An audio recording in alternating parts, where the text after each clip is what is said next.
As you prepare both your lyrical and technical etudes, make sure to go slowly, start with the sections that give you the most trouble, and use a tuner and metronome frequently.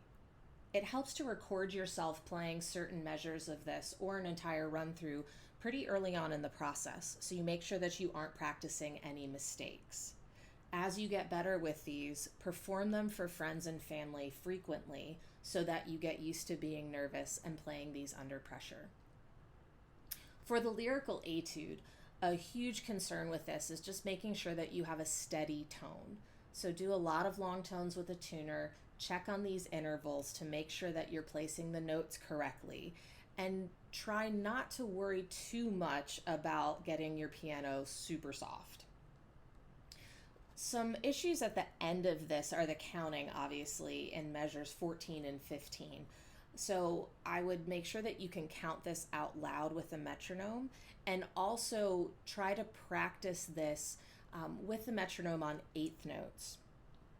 Something that can help in measure 15 in particular is to put an articulation on beat 3 so that you're tonguing that tie in order to feel exactly where that beat 3 is, and then place the triplet on the and appropriately.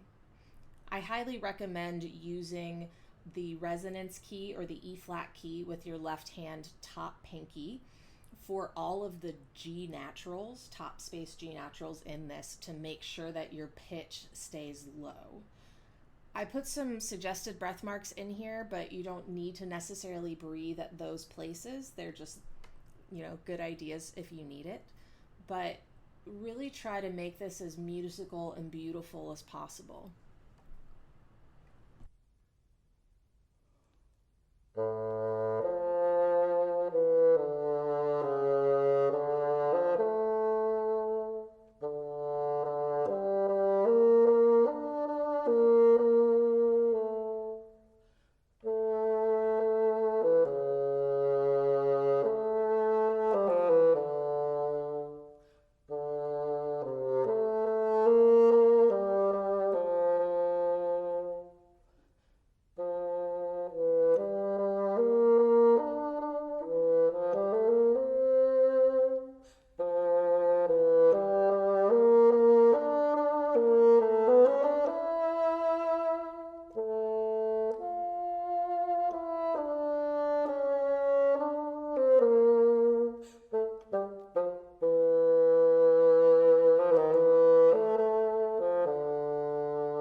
For the middle school technical etude, it's very important to start extremely slowly with this to ensure that you are being accurate with your interpretation of the articulations that are on the page.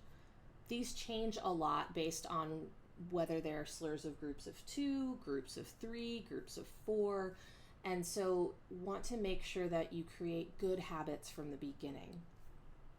The gesture that happens starting in the first measure, where there's a slur of 3 notes but a staccato above the last note, this doesn't mean to tongue that last note. It just means to release it so that there is space between that note and the next articulated note. There are a lot of ties in this etude, so from bar 3 into 4, for example, or bar 7 into 8. I recommend that when you start working on this to go ahead and articulate the second note of those ties, just to make sure that you are thinking clearly in your head about holding them for the full value. In bar 12, the second beat, second note, I believe is a typo. If you look at the source material in the Weisenborn, that just looks like it got translated differently. Pay attention to whatever your teacher says to do here. I play it as a G natural instead of an A, but follow their advice on the best approach for this.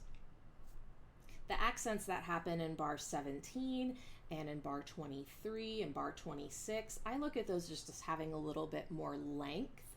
So you can create an accent both in terms of the dynamic, but in also holding the note value a little longer. And that will help to make sure that it sounds a little bit more important than the notes around it.